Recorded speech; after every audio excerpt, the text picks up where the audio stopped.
అందరికీ నమస్కారం. ఈరోజు మనం తెలుసుకోబోయే అంశం ఏమిటి అంటే సబ్కా మాలిక్ ఏక్ హై. సబ్కా మాలిక్ ఏక్ హై. ఈ పదం ఎవరంటారు?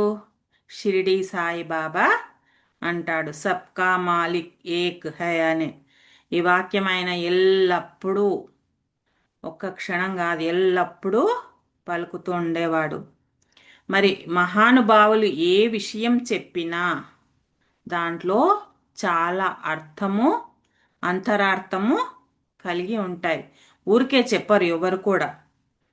అదే సాధారణ మానవులి మాటలు ఎట్లా వస్తాయి అంటే ఆలోచనల నుంచి వస్తాయి. మామూలు మానవులు మాట్లాడే మాటలు ఆలోచనల నుంచి వస్తాయి. మహానుభావుల మాటలు ఎక్కడి నుంచి వస్తాయి అంటే అనుభూతి నుంచి వస్తాయి. ఉమ్? ఈ ఆలోచన అనేది ఏంటి అంటే కాలబద్ధము. ఆలోచనలు అనేది కాలబద్ధము. అనుభూతి అనేది కాలాతీతం. ఈ రెండిటికి వివరణ తెలుసుకుందాం. ఆలోచన కాలబద్ధము అంటే మన ఆలోచనలు కాలానికి లోబడి ఉంటాయి. మన ఆలోచనలు కాలానికి లోబడి ఉంటాయి. అంటే ఏంటి? ఈరోజు ఒకలాగా ఆలోచిస్తాము. అదే విషయాన్ని మరికొన్ని రోజులకు మరొక విధంగా ఆలోచిస్తాము. ఇదే ఆలోచన కాలబద్ధము. ఇక అనుభూతి కాలాతీతము అంటే అనుభూతి మాత్రమే కాలానికి అతీతమైంది. అంటే అది క్షణంలోనే పూర్తిగా అనిపిస్తుంది. క్షణంలోనే అనిపిస్తుంది మనకు. అదే నిజమైన ఆనందం, శాంతి. ఆలోచనల్లో కాదు, అనుభూతిలో ఉంటుందన్నమాట. మనకు ఈ సబ్కా మాలిక్ ఏక్ హై అనేది షిర్డీ బాబా మాటలు, ఉపన్యాసాలు కావు. బాబా మాటల్లో వాక్చాతుర్యం లేదు, ఇంకా అలంకార భాష కూడా కాదు. కానీ వాటిలో ఏముంది అంటే నగ్న సత్యం ఉంది. అంటే అసలైన సత్యం ఉంది. అందుకే బాబా ఈ ఒక్క మాటనే చెప్పిండు, సబ్కా మాలిక్ ఏక్ హై అని. అదో గ్రంథంలాగా అన్నమాట. అదొక్క మాటనే ఒక పెద్ద గ్రంథంలాగా అన్నమాట. ఇక ఈ పెద్ద పెద్ద మహానుభావులు, గొప్ప గొప్ప మహానుభావులు చిన్న వాక్యంలోనే ఎంతో అర్థం చెప్తారు. ఇలా చెప్పాలని నియమమేం కాదు, కానీ అది ఒక లక్షణం. అంటే ప్రతి గొప్ప వ్యక్తి తప్పనిసరిగా చిన్న వాక్యాలలో మాట్లాడాలని నిబంధనమేం లేదు. కానీ కొందరు ఒకే వాక్యంలో చెప్తారు, ఇంకొందరు ఆ ఒక్క వాక్యాన్ని విస్తారంగా వివరిస్తారు. ఇప్పుడు తటవర్తి సార్ మనకి విస్తారంగా వివరిస్తాడు. సునీత మేడం అలాగే వివరిస్తుంది. పత్రి సార్ ఏంటి కట్టే కొట్టే తెచ్చే అన్నట్టు చెప్పేస్తాడు. 3 ముక్కల్లోనే రామాయణం మొత్తం చెప్పేస్తాడు. అలా అన్నమాట. ఒకరొకరు కొన్ని మాటల్లో చెప్తారు, ఒకరొకరు విస్తారంగా చెప్తారు. అవసరం లేదంత తీసేసి 2-3 ముక్కల్లోనే చెప్తారు. ఈ సత్యం అనేది విస్తారమైనది, కానీ అనుభూతి సాంద్రమైనది. ఈ సత్యం విస్తారమైనది అంటే ఏంటంటే విశాలమైనది, అపారమైనది. అన్ని విషయాలలోనూ అన్ని కోణాలను కలిగి ఉంటుంది. ప్రతి ఒక్కరికి ఒకేలా పూర్తిగా అర్థమయ్యేది కాదు. అనుభూతి సాంద్రమైనది అంటే ఇది వ్యక్తిగత అనుభవం. అంటే ఎవరికి వారే అనుభవం పొందాలి. చిన్న అనుభవమే అయినా కూడా గాఢ భావాన్ని కలిగిస్తుంది. దీనికి ఉదాహరణ ఏంటి అంటే సముద్రం చాలా విస్తారమైంది. దీన్ని సత్యంతో పోల్చుకోవచ్చు. కానీ ఒక చుక్క, ఒక నీటి చుక్కను మనం రుచి చూసినప్పుడు ఏమర్థమవుతుంది మనకు? సముద్రం ఉప్పుగా ఉంది అనేది అర్థమవుతుంది. అదే గాఢ అనుభూతి అన్నమాట. ఆ సాంద్రతే మనకిక్కడ బాబా చెప్పిన సబ్కా మాలిక్ ఏక్ హై. ఉం? ఈ మాట వినగానే ఏమనుకుంటారు చాలా మంది, ఇది ఏదో మతపరమైనది అనుకుంటారు. కానీ ఇది మతం కాదు, ఇది ఒక తత్వము. ఇది ఒక తత్వము. ఇది దేవుడి గురించి అనేది కూడా కాదు. ఇది అస్తిత్వం గురించి. ఇది భక్తి కాదు, ఇది జ్ఞానం గురించి అన్నమాట. సబ్కా మాలిక్ ఏక్ హై అని బాబా వారు మరి పదే పదే ఎందుకు చెప్పేవారు అంటే, ఒక్కసారి చెప్పిన సత్యము మరలా చెప్పవలసిన అవసరం ఎందుకంటే, ఉం? మన చెవులు వినగలవు, కానీ మన అహంకారము వినదు. ఎందుకు మరి బాబా పదే పదే చెప్పిండు అంటే, మన చెవులు వింటూ ఉంటాయి అన్నిటినీ, కానీ లోనున్న అహంకారం వింటదా అంటే వినదనమాట. మరి ఎందుకు చెప్పిండు అంటే, బాబా చెప్పే మాట చెవుల కోసం కాదు, చైతన్యం కోసం, మనలో ఉన్న చైతన్యం కోసం అన్నమాట. సమాచారం తెలుసుకొని ఆ జ్ఞానాన్ని అర్థం చేసుకొని ఆచరించిన గలిగే వారే ధన్యులు. మన నుండి బాబా అదే కోరుకున్నాడు. బాబా ఏదైతే చెప్పిండో అది తెలుసుకొని మనం ఆచరిస్తే కావలసింది అదే అన్నమాట బాబాకి. మరి మహానుభావుల వాక్యాలు ఎందుకంత బలంగా ఉంటాయి అంటే, మామూలుగా సాధారణ మానవుడు మాట్లాడేటప్పుడు తనకు తెలిసింది మాత్రమే చెప్తాడు. అంతే కదా, మనకి ఏదైతే తెలుసో అదే చెప్తాం. కానీ మహానుభావులు మాట్లాడేది మాత్రం తాము ఏది అయితే అయి ఉన్నారో, తాము ఏది అయితే అయి ఉన్నారో దాన్నే చెప్తారు. ఇక్కడ మనం అర్థం చేసుకోవాల్సింది ఏంటంటే, మనకు తెలిసింది మారుతుంది. మనకి ఏదైతే తెలిసిందో అది మారుతుంది, అయి ఉన్నది మాత్రం మారదు. ఇక్కడ షిరిడీ బాబా చెప్పిన మాటలు ఆయన స్థితి నుంచి వెలువడిన సత్యాలు. ఆయన ఏ స్థితిలో ఉన్నాడు?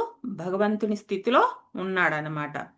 ఈ సబ్కా మాలిక్ ఏక్ హై అనేది 4 పదాలు, 4 పదాల మాటనే. సబ్ కా మాలిక్ ఏక్ హై 4 పదాల మాటనే. కానీ ఈ 4 పదాలలోనే ఈ సృష్టి మొత్తం ఉంది. భూమి ఉంది, ఆకాశం, గ్రహాలు, నక్షత్రాలు, మనుషులు, జంతువులు, జీవరాశులు, మన కంటికి కనిపించేవి, కనిపించనిది, కాలము, స్థలము, కారణము, ఇవన్నీ ఒకే వాక్యంలో సూక్ష్మంగా ఉన్నాయి. ఇదే మహానుభావుల మాట యొక్క శక్తి. ఎంత బాగా చెప్పాడు కదా బాబా. సబ్కా మాలిక్ ఏక్ హై, ఈ 4 మాటల్లో ఉన్న అంతరార్థం మనం ఇప్పుడు తెలుసుకుందాం. సబ్కా ఒకటి, మాలిక్ ఒకటి, ఏక్ ఒకటి, హై ఒకటి. ఈ 4 మాటల గురించి మనం అంతరార్థం తెలుసుకుందాం. మనం సాధారణంగా ఏమనుకుంటాం? సబ్కా అంటే అందరిది అని మనం అనుకుంటాం, అంతే కదా. సబ్కా అంటే మామూలుగా హిందీలో అదే అనుకుంటారనమాట, అందరిది అని. కానీ బాబా బోధించిన ఈ సబ్కా ఏంటి అంటే అత్యంత లోతైన తత్వాన్ని సూచిస్తుంది. బాబా బోధించిన ఈ సబ్కా అనే పదములో అత్యంత లోతైన తత్వాన్ని సూచిస్తుంది అనమాట. ఇది కొంతమంది మనుషులను కాదు, అందరూ మనుషులు ఒకరే అని కాదు. జంతువులను, పక్షులను, క్రిమికీటకాలను, చెట్లను, వృక్షాలను, నీరు, గాలి, భూమి, ఆకాశం, కంటికి కనిపించేవి, కనిపించని లోకాలు ఎన్నో ఉన్నాయి. ఇంకా సూక్ష్మ శక్తులు ఉన్నాయి, ప్రాణం ఉంది, చైతన్యం ఉంది. వీటన్నిటినీ కలిపి బాబా ఏం చెప్పిండు? సబ్కా అని అన్నారనమాట. అంతేకాదు, మనకి శాస్త్రాలు చెప్తాయి 84 లక్షల జీవరాశులు అని. కానీ ఇవన్నీ వేరు వేరు రూపాలు మాత్రమే, కానీ అవన్నీ ఒకే అస్తిత్వ పరిధిలో ఉన్నాయి. మనకి 84 లక్షల జీవరాశులు రకరకాలుగా కనిపిస్తాయి. అన్నీ రకరకాలే కదా, చీమ, దోమ, పిల్లి, కుక్క అనుకుంటా. అలా అన్నిట్లో ఉన్నది ఒకటే అస్తిత్వము అన్నమాట. అంటే రూపాలు వేరైన చైతన్యం ఉన్నది ఒక్కటే. అందుకే ఎవరు ఎక్కువ కాదు, ఎవరు తక్కువ కాదు. ఈ భావన మనలో వస్తే అహంకారము ఉండదు, ద్వేషము ఉండదు. ఈ సబ్కా అనే పదము చిన్న పదమే, కానీ మతభేదాన్ని కూల్చేసింది, జాతి భేదాన్ని కూల్చేసింది. ఎందుకంటే అందరికీ యజమాని ఒక్కడే అయినప్పుడు ఎవరు గొప్ప, ఎవరు తక్కువ? అంతే కదా. అందరికీ యజమాని ఒక్కడే ఉన్నప్పుడు ఎవరు ఎక్కువ కాదు, ఎవరు తక్కువ కాదు.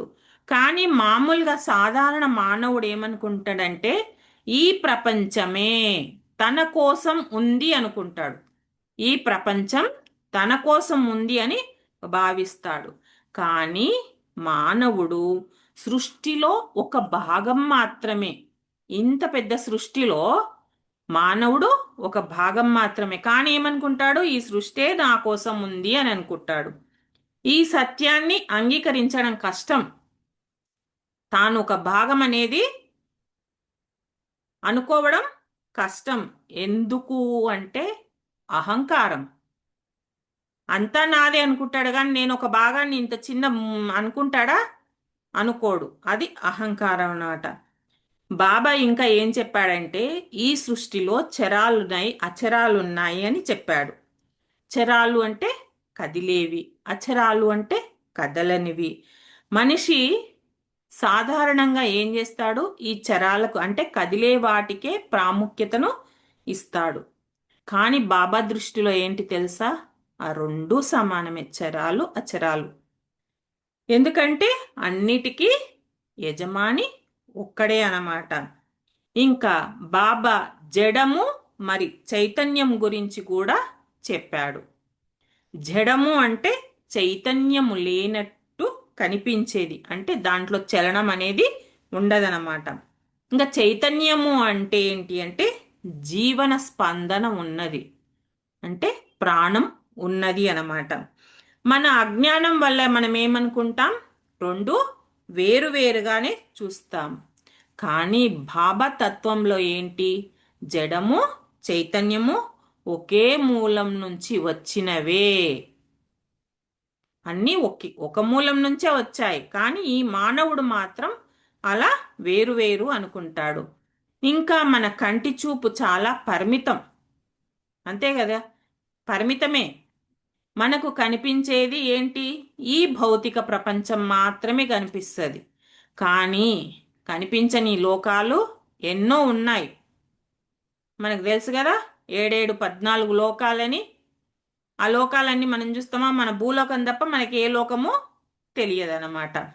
ఇంకా ఎన్నో సూక్ష్మ శక్తులు ఉన్నాయి, ప్రాణతత్వం ఉంది.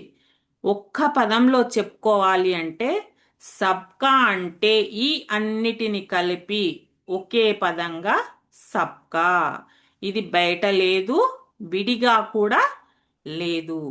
ఎవరైతే ఈ సబ్కా అనే పదం అర్థం చేసుకుంటారో అలాంటి వారు ఎవరిని ద్వేషించరు, ఎవరి మీద అహంకారం పెంచుకోరు, అందరికంటే తామే గొప్ప అనేది కూడా భావించరు, ఇతరులను కూడా తక్కువగా చూడరు.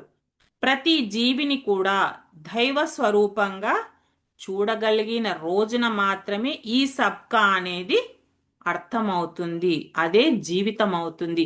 ఎప్పుడైతే అందరినీ మనం ద్వైవ స్వరూపులుగా చూస్తామో అప్పుడు మనకు అంతా ఒక్కటే అనేది అర్థమవుతుంది.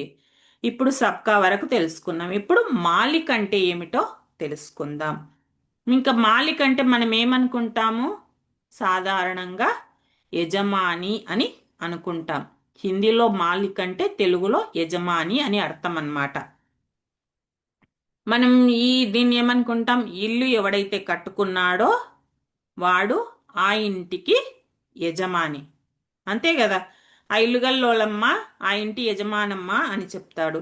అదే ఒక వ్యాపారం చేస్తున్నాడు అనుకోండి, వాడి సొంత వ్యాపారం, వాడే ఆ వ్యాపారానికి యజమాని అని చెప్తాము. అలే ఫ్యాక్టరీలు పెట్టుకుంటారు, ఆ ఫ్యాక్టరీకి వాడే యజమాని. వెనకటికి రాజ్యాలు ఉండేవి కాబట్టి ఆ రాజ్యానికి రాజు వాడే, అంటే ఆ రాజ్యానికి యజమాని అతడే. మరి ఇవన్నీ చూస్తే మనకి ఇక్కడ ఏమర్థం అవుతుంది అంటే, ఇక్కడ స్పష్టంగా మనకు కనిపిస్తుంది, ఎవరైతే సృష్టించారో వాళ్ళే దానికి యజమానులు. అంతే కదా, ఎవరైతే ఇది సృష్టించుకుంటారో వాళ్ళు దానికి యజమానులు. కానీ ఇక్కడ ఏం చెప్తున్నారంటే, యజమానిత్వం అంటే కేవలం హక్కు కాదు, వాటిని సృష్టించడము, పోషించడము, నడిపించడము, చివరికి లయం చేయడం. చూడండి, సృష్టించాలి, పోషించాలి, నడిపించాలి, చివరికి లయం చేయాలి.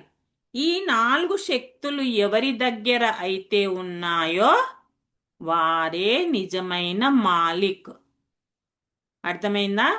సృష్టించే శక్తి ఉండాలి, పోషించే శక్తి ఉండాలి, నడిపించే శక్తి ఉండాలి, చివరికి లయం చేసే శక్తి ఉండాలి.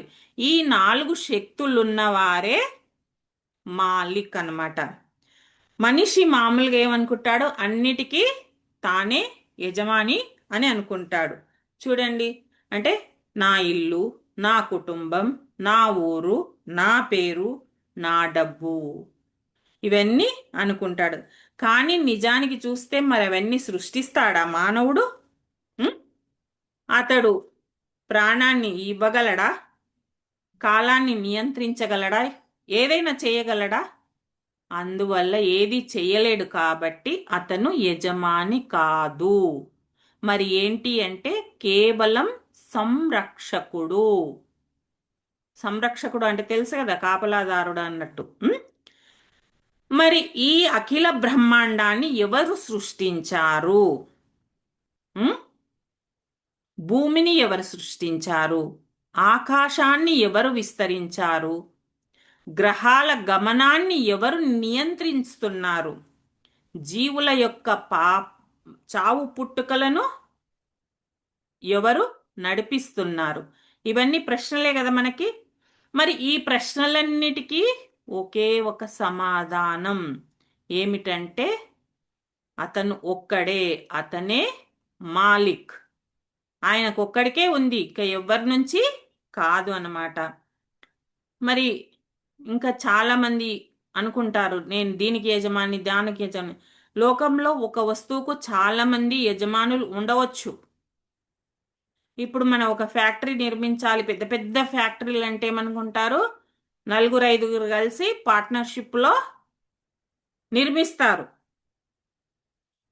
మానవుడు కూడా ఏమనుకుంటున్నాడంటే, ఈ సృష్టికి కూడా ఎంతో మంది యజమానులు ఉన్నారు అనుకుంటున్నాడు. కానీ యజమానులు లేరు.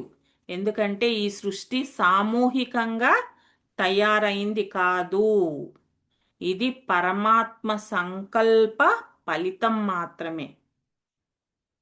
పరమాత్మని యొక్క సంకల్పం వల్ల ఈ సృష్టి ఏర్పడింది. మరి సాధారణంగా యజమాని అంటే ఆజ్ఞాపించేవాడు, అధికారాన్ని చూపేవాడు అని మనం భావిస్తాం, అంతే కదా. ఎక్కడన్నా ఏదైనా పని చేస్తుంటే ఏం చెప్తాడు, ఆజ్ఞాపిస్తుంటారు యజమానులు. కానీ బాబా చెప్పిన ఈ మాలిక్, ఈ యజమాని ఏంటి అంటే అధికారానికి ప్రతీక కాదు, ఆధారానికి ప్రతీక. ఎంత బాగా చెప్పిండు చూడండి. ఈ సృష్టి అంతా ఏ ఆధారముపై నిలబడి ఉందో ఆ ఆధారమే మాలిక్.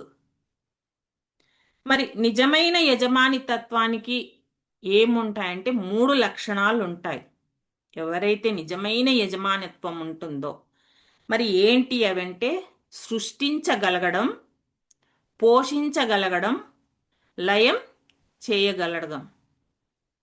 సృష్టించే శక్తి కావాలి, లయం చేసే శక్తి కావాలి, పోషించే శక్తి కావాలి అన్నమాట. మరి మనిషి ఇందులో ఏదైనా చెయ్యగలడా అంటే, మనిషి సృష్టించాడు, సృష్టించే శక్తి లేదు. కానీ కేవలం రూపం మారుస్తాడు. రూపం మార్చే శక్తి ఉంది. మరి మనిషి పోషించగలడా అంటే ప్రకృతి లేకుండా తన నుంచి కాదు. ప్రకృతి ఇస్తేనే ఏదైనా పోషించగలుగుతాడనమాట. మరి మనిషి లయం చేయగలుగుతాడా అంటే అది కూడా మనిషి వల్ల కాదు. ఎందుకంటే కాలం ముందు అతను అసహాయుడు, ఏమీ చెయ్యలేడు. మరి అందువల్ల మనిషి యజమాని కాదు. ఇక దేవతలు, మనమందరం పూజించే దేవతలు కూడా మాలిక్ కారు. పూజిస్తున్నాం కదా ఎంతో మంది దేవుళ్ళను, వాళ్ళంతా కూడా మాలిక్ కాదు. వాళ్ళంతా కూడా ఆ మాలిక్ నుంచి వచ్చిన వాళ్ళే. ఈ దేవతలందరూ కూడా సృష్టిలో ఒక భాగము మాత్రమే. వారికి మూలం ఉంది. అందువల్ల వాళ్ళు యజమానులు కారు అన్నమాట. వారు కూడా ఒకరి ఆధీనంలో ఉన్నవాళ్ళే. మనకి ఈ సత్యం గనక అర్థమైతే దేవతల మధ్య భేదం పోతుంది, మతాల మధ్య భేదం పోతుంది. ఏంటి, మీ దేవుడు అది, మా దేవుడు ఇది అని ఎన్నో వాదనలు పెట్టుకున్నారు. మేము కృష్ణుని పూజిస్తాం, మీరు రాముని పూజిస్తారు, ఇలా వాదనలు పెట్టుకునే వాళ్ళు ఉంటారు కదా. ఇవేవి ఉండవన్నమాట. ఇక్కడ మనం ఒక మాట జ్ఞాపకం చేసుకోవాలి. ఏం మాట అంటే జీసస్ క్రైస్ట్ చెప్పిన మాటలు ఏంటి, నా తండ్రి రాజ్యము, నా తండ్రి రాజ్యము అని చెప్పిండు జీసస్ క్రైస్ట్. మరి ఈ పదము వ్యక్తిగతంగా అంటే కాదు, శరీర సంబంధమా అంటే కాదు. ఇది అఖండ యజమానిత్వానికి ప్రతీక, సంకేతం. అంటే అందరికీ ఆ తండ్రి ఒక్కడే, అందరికీ యజమాని ఒక్కడే. నిజంగా యజమాని ఒక్కడే అని అర్థమైతే మనిషిలో ఏమొస్తుంది, శరణాగతి వస్తుందన్నమాట. అంటే మళ్ళీ శరణాగతి అంటే ఏదో బలహీనత అనుకోవద్దు. శరణాగతి అంటే భారాన్ని వదలడం. నేను చెయ్యాలి అనే భారం పోతుంది, అంత ఆయన అనే నమ్మకం వస్తుంది. అదే నిజమైన శాంతి. యజమాని ఒక్కడే అని ఎప్పుడైతే తెలిసినవాడు తెలుసుకుంటాడో అహంకారం పెంచుకోడు. అంతే కదా, అందరికీ యజమాని ఒక్కడే అని తెలుసుకున్నప్పుడు వాడు ఎలాంటి అహంకారం పెంచుకోడు, ఎవరి మీద ద్వేషం చూపడు, అసూయ పడడు, భయపడడు. ఎందుకంటే అన్నిటికీ ఆయన చేతిలోనే ఉంటే మనకు ఇంకా భయం ఎందుకు అనే ధైర్యంతో ఉంటాడనమాట. ఇక ఇప్పుడు ఏక్ అనే దాని గురించి తెలుసుకుందాం. ఏక్ అంటే అద్వైత తత్వము. ఏక్ అంటే అద్వైత తత్వము. సబ్కా అనేది సమస్తాన్ని చూపిస్తుంది, మాలిక్ అంటే యజమానిని చూపిస్తుంది. కానీ ఈ ఏక్ ఈ రెండిటి మధ్య ఉన్న అఖండ సత్యాన్ని చూపిస్తుంది. అర్థమైందా?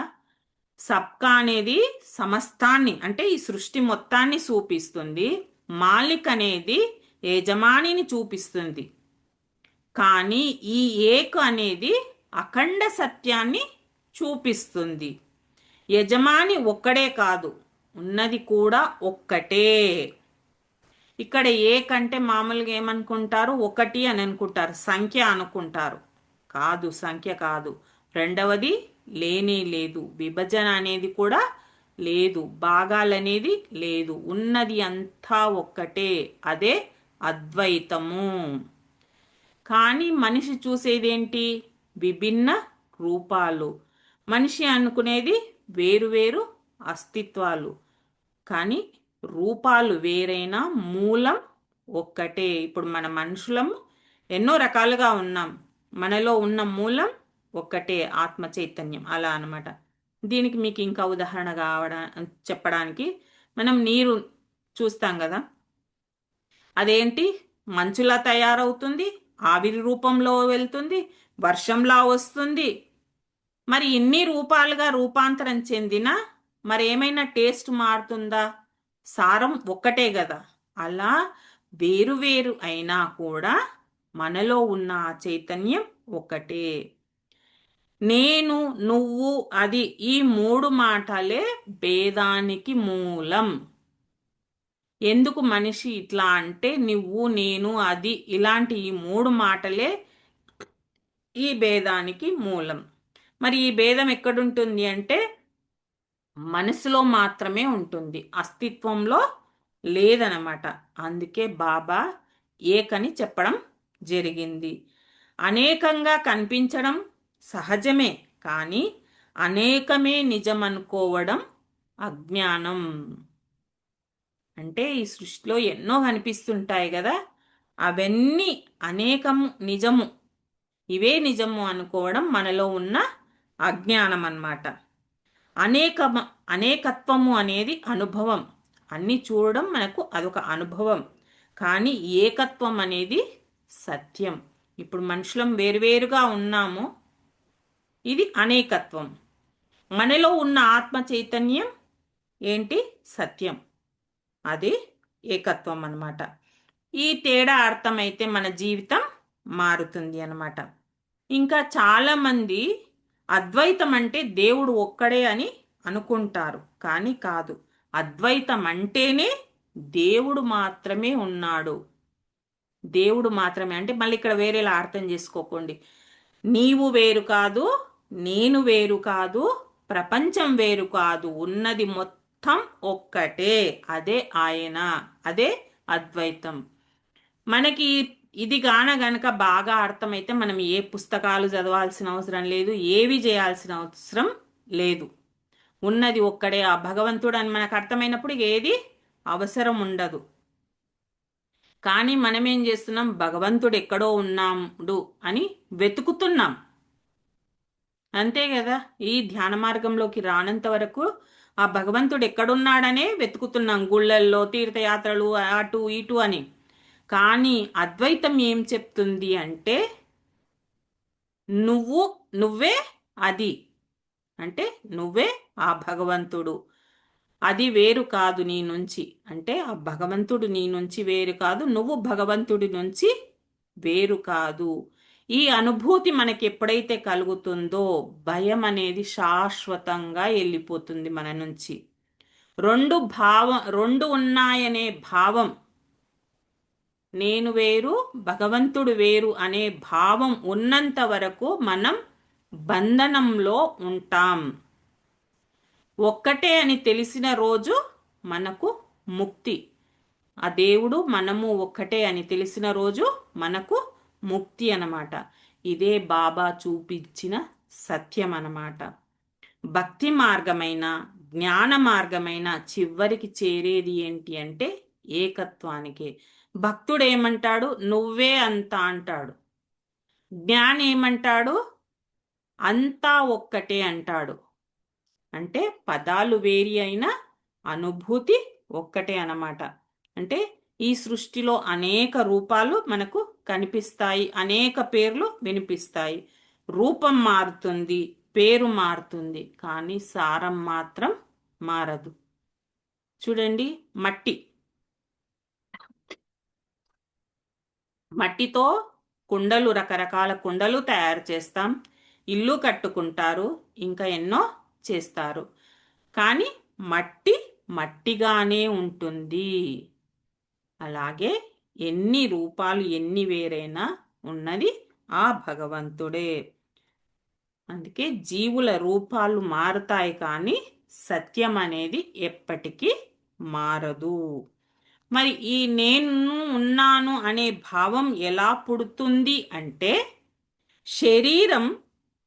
శరీరంతో తన్ను తాను కలిసినప్పుడు నేను అనేది పుడుతుంది.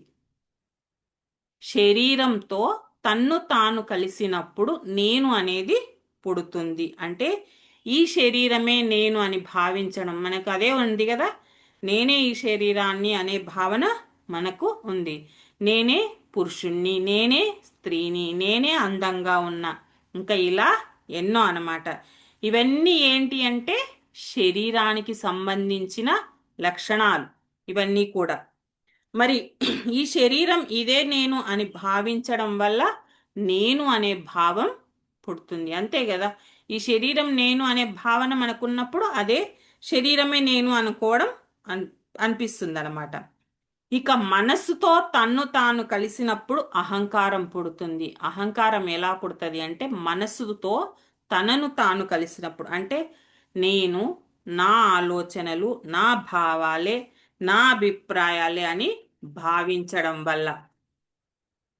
ఇది మీకు అర్థం కావడానికి ఉదాహరణ అంటే నేను చాలా తెలివైన వాణ్ణి, నేను చాలా గొప్పవాణ్ణి అని ఇలా ఎన్నో.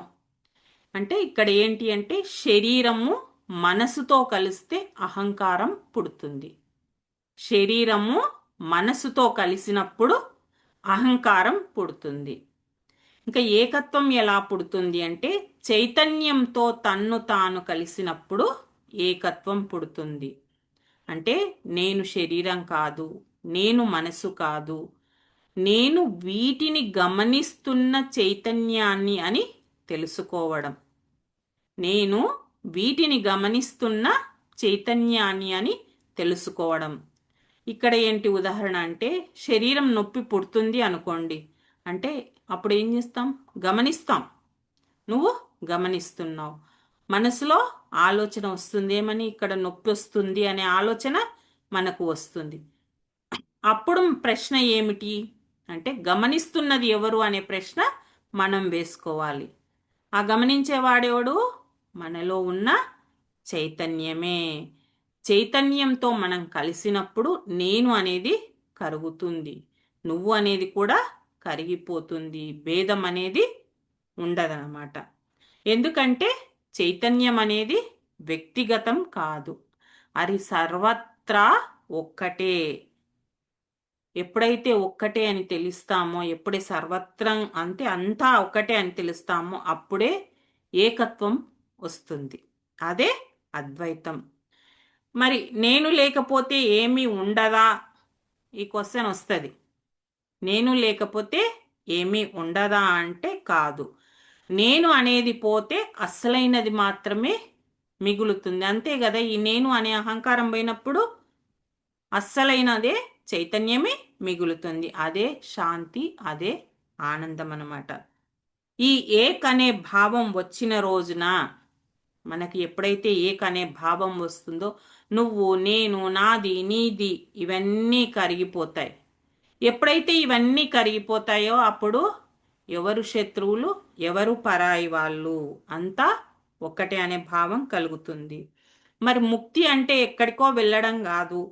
ముక్తి అంటే ఏదో పొందడం కాదు.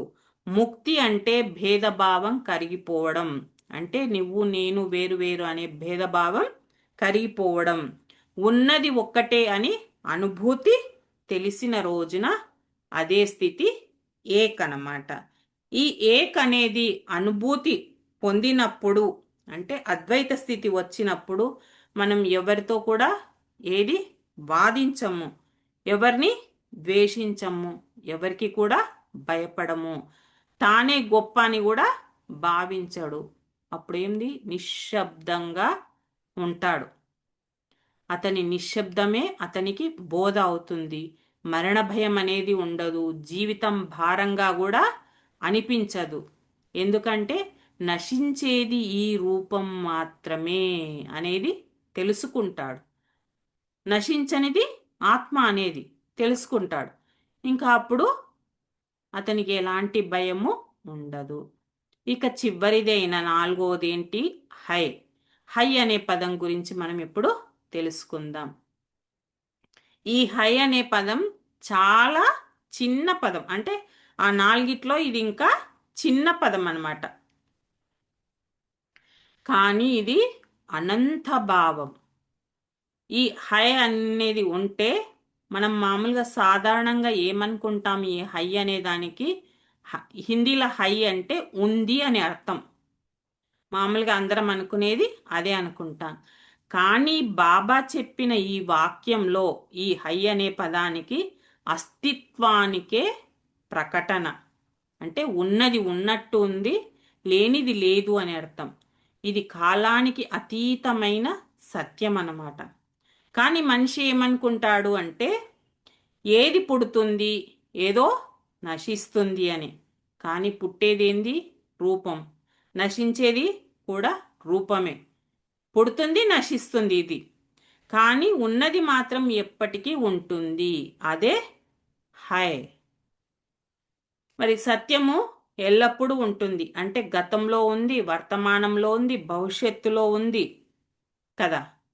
ఎల్లప్పుడూ ఉంది. సత్యానికి కాలంతో సంబంధం లేదు.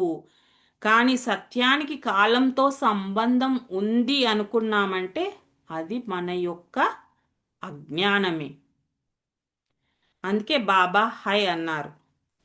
మనకు కనిపించకపోయినా ఉంది. ఇప్పుడు మనకు గాలి కనిపిస్తుందా? కనిపించదు. కానీ స్పర్శ ద్వారా మనకు, అంటే మన చల్లగా గాలి తగిలినప్పుడు మనకు ఆ గాలి యొక్క అనుభూతి పొందుతాం. మరి చైతన్యం కనిపిస్తుందా అంటే కనిపించదు. చైతన్యం అంటే మనలో ఉన్న ఆత్మ. మరి మనం ప్రాణంతో ఉన్నాము అంటే ఆ చైతన్యం ఉన్నట్టే కదా. ఇక దైవం కనిపించకపోయినా కూడా ఉన్నాడు. కనిపించడం అనేది ప్రమాణము కాదు, ఉండడమే ప్రమాణం అన్నమాట. అది మనం అర్థం చేసుకోవాలి. ఈ హై అనేది నమ్మకం కాదు, అనుభూతి. దేవుడు ఉన్నాడు అనడం నమ్మకం.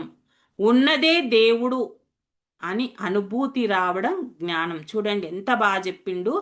దేవుడు ఉన్నాడు అనడం నమ్మకం, ఉన్నదే దేవుడు అని అనుభూతి రావడం జ్ఞానం.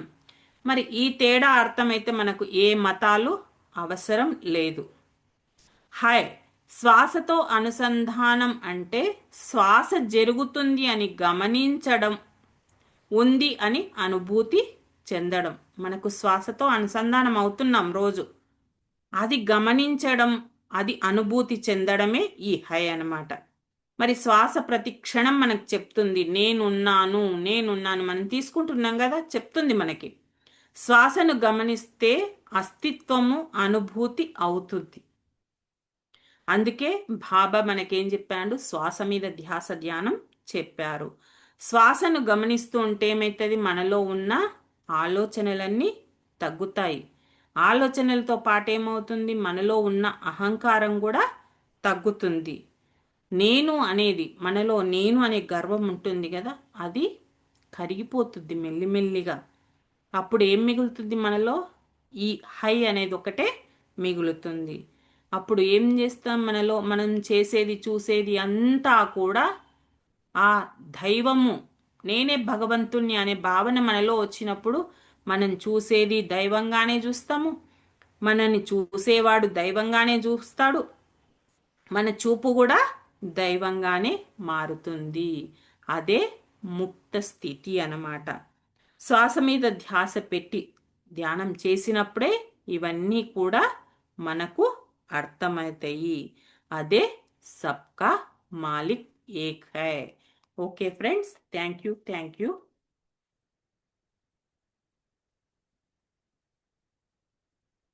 ఇప్పుడు ఒక 2 నిమిషాలు ధ్యానంలో కూర్చుందాం. 2 నిమిషాలు.